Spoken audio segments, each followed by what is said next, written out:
I've been a massive fan of Lego and Star Wars since I was very young. There's lightsabers, there's spaceships, there's weird aliens. It was just a privilege to be able to work on the game. It's just a franchise that spans all generations. I'm gonna make the jump to light speed.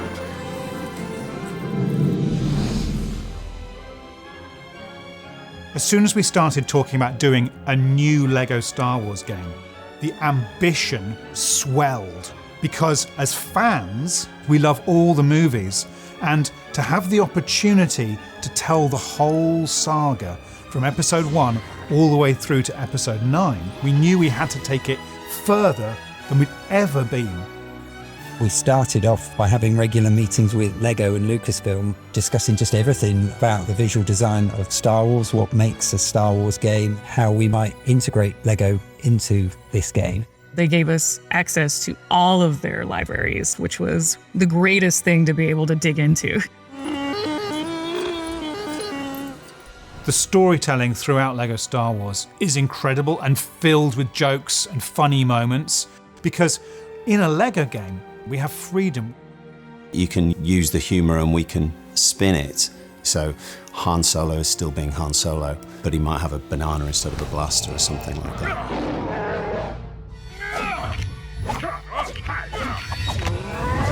We knew we needed to refresh the game and get something that felt familiar but reinvented. The systems, the frameworks we put in place to enable us to do that over like 100 different gameplay mechanics and all the different systems that make up that game. Real-time processing on the voices. So when you pick up a helmet and you put it on, your voice changes to sound like you're a stormtrooper. Well, looks like you've got a stormtrooper problem you should look into.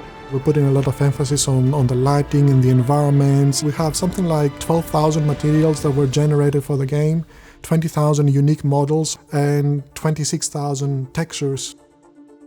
If you're a fan of Lego Company's work, you'll be amazed at the resolution and the amazing work that the models team have done. We get to recreate all of these iconic designs, literally brick by brick. We built the ships entirely out of Lego bricks. So that's not just the exterior of the ship, that's the interior, so you can land inside these ships and walk around in an environment entirely made out of Lego bricks. If you were to build one of our capital ships in real life, it would take millions and millions of bricks.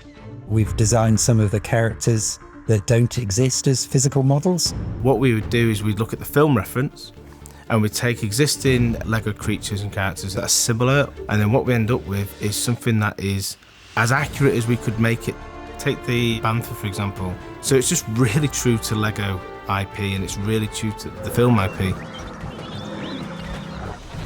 We wanted an evolution, I suppose. So what we've done is try to keep what's familiar, but really add something a bit more modern in, a bit more fresher. One of the things we've done in this game is we've gone for a third-person camera.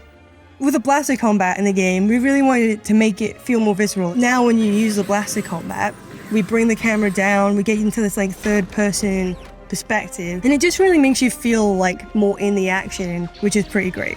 Using the Force is a huge part of the game. The Jedi, the Sith, they all have this Force power where they can literally pick objects off the floor and fling them about. We really took advantage of that Force power that we haven't done in previous games.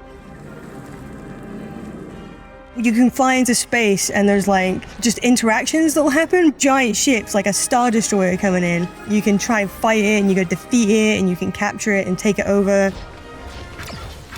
I think when we're making these games, we think about the fans a lot. So there's a few Easter eggs in this game, some stuff that we're really excited to get in. You can switch all the weapons so that it's mouth noises. So you'd be like, zhuang, zhuang, woo woo, pew pew. Pew, pew, pew, pew.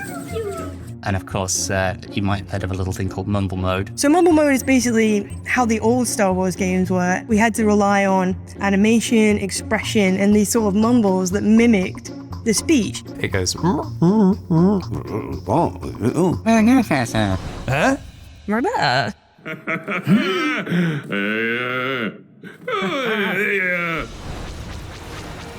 Seeing your work put together on a scale like this really makes it feel like it's something special. This is the ultimate experience of going everywhere in the universe as whatever character you want and really being in Star Wars. and I can't wait for players to see the hard work. Been a really ambitious project. What they've achieved, they should be rightfully proud of.